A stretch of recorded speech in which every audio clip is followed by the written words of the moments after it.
Hey everyone, I understand that allegations are a very tough situation to tackle because in the landscape of the internet, all it takes is like one day for someone to come out and prove something, either shutting down the allegation or validating it. One big cause for that, apart from like more stuff coming out, is whether or not the allegation is poorly formed. What I mean by that is that in the first initial moments of one coming out, people could be wary of it or be suspicious of the lack of evidence, so they wouldn't be likely to keep going with it. You could come back later with more stuff to back yourself up, or more people come with their perspective to defend you. But if that takes a while, all that traction will be gone, and what you said will be disregarded as an objectively made up allegation to slander someone, regardless if it was true or not. The reason I say that is because the allegation I'll be talking about today in this video is like much different than that. Where although it is missing parts that people feel should be deserved, like receipts or like visual proof, I feel like its strongest aspect is how long it's been mentioned before in the past and repeated. This allegation started and came from Tana Mongeau, which although it was birthed like a long time ago, it's only now that it's much more well known since he talked about it on a podcast called Cancelled. Around the 1 hour mark, she recounts a story when she was 17 at a party and she hooked up with Cody, who at the time was 25. I honestly didn't know shit about this guy Cody, but from what I've seen with his over 6 million sub fan base and the duration he's been a content creator for, he does have the status of like an innocent Gabriel Holy Angel creator on YouTube, where people see that he can do nothing wrong, and I'll bring that up later. But at the party, she was making with Cody, and one of her friends, Hannah, pulled him aside and told him right to his face that he was 17, underage. You know what I mean? And there were so many situations. There was a situation with Hannah at a playlist live where she pulled him aside and told him like, yo, she's 17. And then we still went and hooked up. Like an actual saving grace to stop this whole situation back in 8 years ago. But that doesn't matter because that prevention was prevented when later on that evening, he wanted to fuck her. Okay, so that was the context, but it's in that context I just mentioned, well, you have like a big schism of people like going against her and calling her a liar, discrediting the allegation and defending Cody, calling him innocent. And as I just said, it is an allegation, you can be on the fence about it, whether you believe it or not, but isn't this crime to this potential crime that could have happened, where you see people say like abhorrent stuff about Tana that makes you feel bad for her, if this is the reaction she's getting from just telling a story where she was raped while underage? I'll start off with one of the biggest schisms that has people disinterested in this, and that was her age at the time, where in a couple tiny count by the fingers states in America places that is technically legal. So to some people, there you go, book closed, who cares? Just because there's a couple of places in America where that wouldn't be a crime, they will defend that point and statement like rabid dogs. And it is essentially like yelling at a wall with people like this where you can't change their mind. They will never accept the fact that where this happened, which I believe was in California from what he said in the story, the law for that has to be over 18, as well as that being the norm for a lot of places as well. Alongside that, it's always her age brought up and never Cody's age, if this did happen, which would essentially mean that he was 25 while she was 17, showing that he didn't care at all.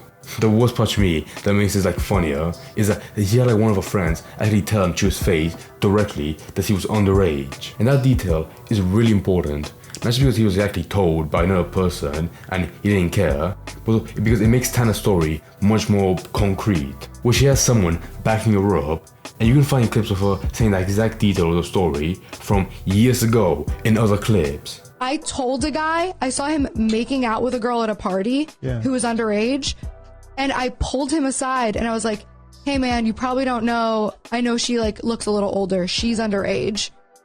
Watch it. And he's like, oh my god, thank you for telling me. And then that's another part really important to the story, where most of the story backing this up is from Tana or some of her friends like recounting the story multiple times before in the past, or at least alluding to it before she felt more comfortable to come out about it, as of now. I mean, in that podcast segment, that was sparked by one of the clips that came from her tours where she mentioned Cody, and people really felt out of context, not knowing what she meant. Who was the smallest dick you've ever had sex with? Oh my god, do no one look at me, Cody.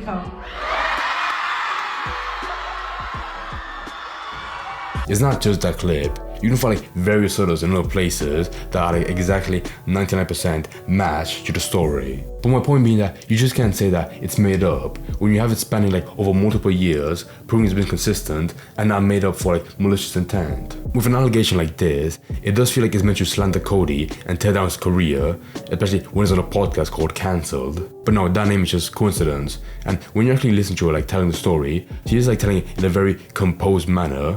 But to other people, that makes it feel like she's coming off as careless. And that is an awful way to look at it. In that same part, she explains how she's talking about it in that way because it happened like so long ago. It's only after recent she felt like more mature that she can finally realize just how messed up it was at the time. There's even a part where she says that if this happened to another person she cared for, like a family member, she would be appalled by it and be livid. But for some people, that's a clear sign it didn't happen. But if it did, there's a clear sign she wasn't traumatized by it. This ties into a lot of people's opinion about her, where they simply don't like her for her personality, which is fine. When it comes to content and podcasts, that is one part that you can't, argue against. But if someone's telling a story that's some foundation, you shouldn't let your bias of like, oh my god, she's so annoying, completely discredit her and ignore that crime could have happened. That does honestly make me feel bad for her, because this reaction is like a normal product from her telling a story, and it just makes it feel like people treat her as like unwarranted respect and doesn't even deserve the time of day to, at bare minimum, be listened. Most of this reaction are people that find her annoying and are a mix of fans that want to disregard her and ignore the potential of this actually being true. Like I said in the beginning of this video, with a huge fan base like that, an image of him being an innocent person has embedded itself in the community, which I think is one of the worst things that can happen. Not just because it will make them burn down any allegation made about them, but it will just make them like just completely blind to whatever criticism people say about that creator. And it's always these people that have no spine or shame to admit when they were wrong. Like in similar situations before in the past, all it takes just one simple piece of evidence to make them turn against each other or against, their favorite creator. All the while like not reflecting on what they did and maybe, sort of giving more thought to the whole situation. They're completely like one of those massive fuck off pieces of medieval siege equipment. They will barge into any wall without any sword, but all it takes is like one piece of splinter of wood to break at the base, and they will all just come tumbling down. The one semi-good thing about this is that it can be resolved by simply having Cody make a response to calm those people down. And I don't mean like, a response to proving that he's innocent or admitting to it, but just something simple for the fans to listen to and, make them stop. But right now, he hasn't yet, which is a much needed statement to be made, especially the longer this keeps going. I will never understand why it takes creators such a long time to make responses when it just makes them look bad from either ways. If the allegations are true, then the lack of a statement or the delayed time between one makes it look like they're trying to ignore it. Or, if they're false, that's a bunch of wasted time not cleaning up the air and making yourself look bad. Honestly, Cody's response could come out soon, and it will be interesting to see what he mentions, or at the very least, how he tries to mitigate some of the damage from his fans running rampant. Because regardless of your stance, the last thing you need in this situation is having people create awful comments, making the whole thing much worse.